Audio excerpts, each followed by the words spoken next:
En una verde ladera del monte Menalo, en Arcadia, se halla un olivar en torno a las ruinas de una villa. Al lado se encuentra una tumba, antaño embellecida con las más sublimes esculturas, pero sumida ahora en la misma decadencia que la casa. A un extremo de la tumba, con sus peculiares raíces desplazando los bloques de mármol del Pentélico, mancillados por el tiempo, crece un olivo antinaturalmente grande y de figura curiosamente repulsiva. Tanto se asemeja a la figura de un hombre deforme, o a un cadáver contorsionado por la muerte, que los lugareños temen pasar cerca en las noches en que la luna brilla débilmente a través de sus ramas retorcidas.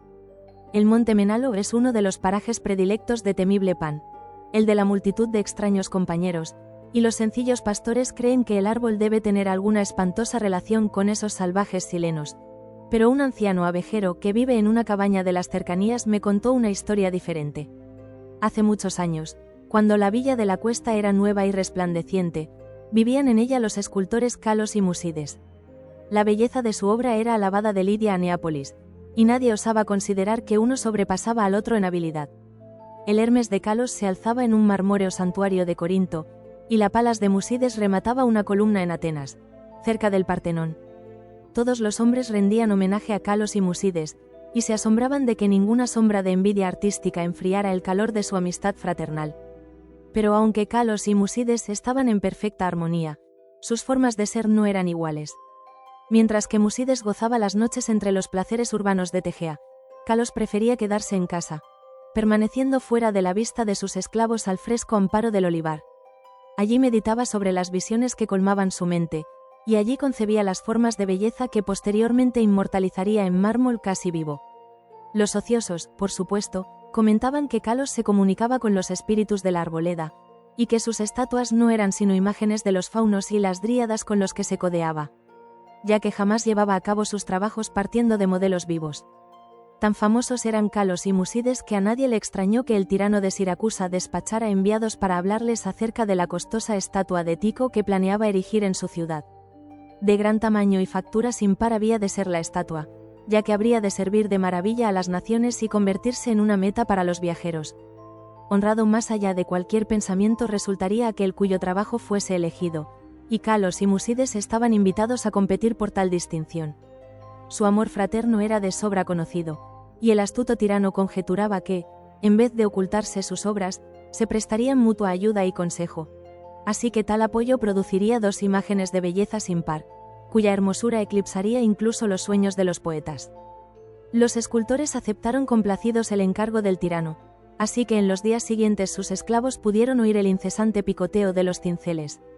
Calos y Musides no se ocultaron sus trabajos, aun cuando se reservaron su visión para ellos dos solos.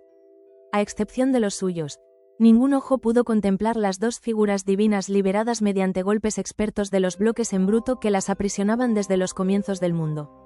De noche, al igual que antes, Musides frecuentaba los salones de banquetes de Tegea, mientras Calos rondaba a solas por el olivar. Pero, según pasaba el tiempo, la gente advirtió cierta falta de alegría en el antes radiante Musides. Era extraña, comentaban entre sí, que esa depresión hubiera hecho presa en quien tenía tantas posibilidades de alcanzar los más altos honores artísticos.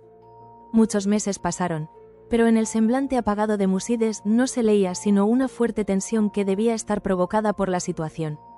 Entonces Musides habló un día sobre la enfermedad de Calos, tras lo cual nadie volvió a asombrarse ante su tristeza, ya que el apego entre ambos escultores era de sobra conocido como profundo y sagrado.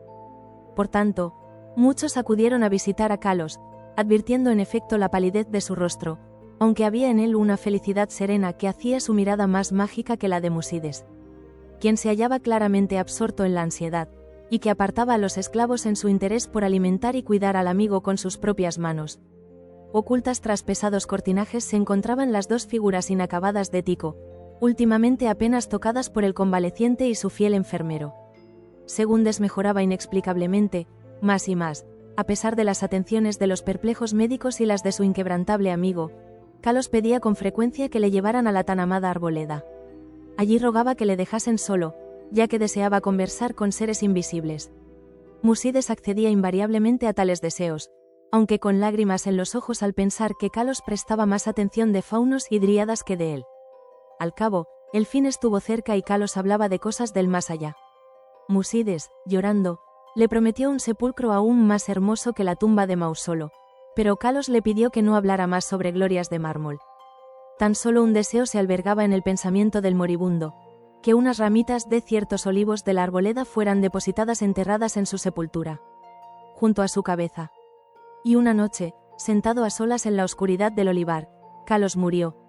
Hermoso más allá de cualquier descripción resultaba el sepulcro de mármol que el afligido Musides cinceló para su amigo bien amado.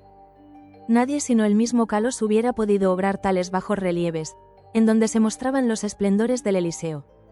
Tampoco descuidó Musides el enterrar junto a la cabeza de Kalos las ramas de olivo de la arboleda.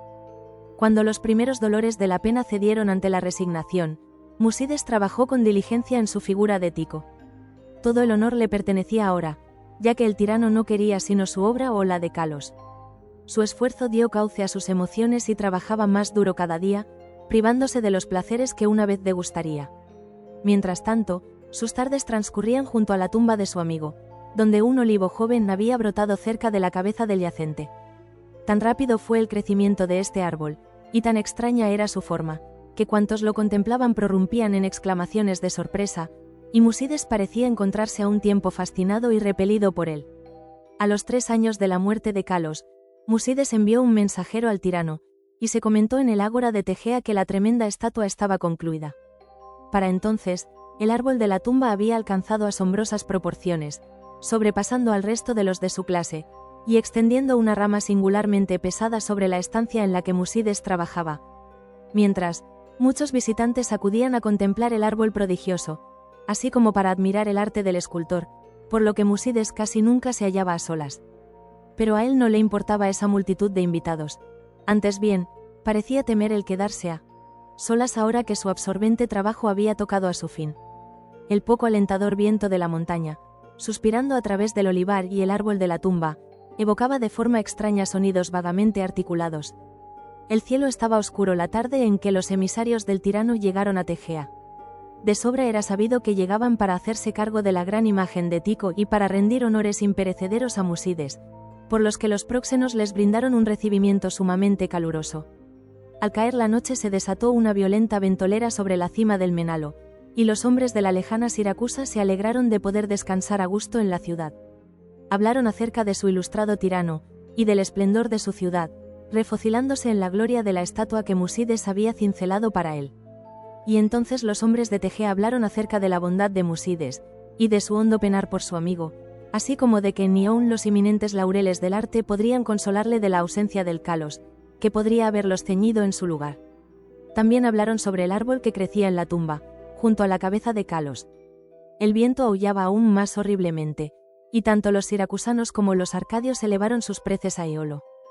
A la luz del día, los próxenos guiaron a los mensajeros del tirano cuesta arriba hasta la casa del escultor, pero el viento nocturno había realizado extrañas hazañas.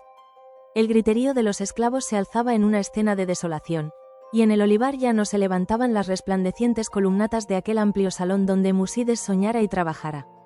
Solitarios y estremecidos penaban los patios humildes y las tapias, ya que sobre el suntuoso peristilo mayor se había desplomado la pesada rama que sobresalía del extraño árbol nuevo, reduciendo, de una forma curiosamente completa, aquel poema en mármol a un montón de ruinas espantosas. Extranjeros y tegeanos quedaron pasmados, contemplando la catástrofe causada por el grande, el siniestro árbol cuyo aspecto resultaba tan extrañamente humano y cuyas raíces alcanzaban de forma tan peculiar el esculpido sepulcro de Kalos. Y su miedo y desmayo aumentó al buscar entre el derruido aposento, ya que del noble Musides y de su imagen de Tico maravillosamente cincelada no pudo hallarse resto alguno. Entre aquellas formidables ruinas no moraba sino el caos, y los representantes de ambas ciudades se vieron decepcionados, los siracusanos porque no tuvieron estatua que llevar a casa, los tegeanos porque carecían de artista al que conceder los laureles. No obstante, los siracusanos obtuvieron una espléndida estatua en Atenas, y los tegeanos se consolaron erigiendo en el ágora un templo de mármol que conmemoraba los talentos, las virtudes y el amor fraternal de Musides. Pero el olivar aún está ahí, así como el árbol que nace en la tumba de Kalos, y el anciano abejero me contó que a veces las ramas susurran entre sí en las noches ventosas, diciéndose una y otra vez: yo sé. Yo sé.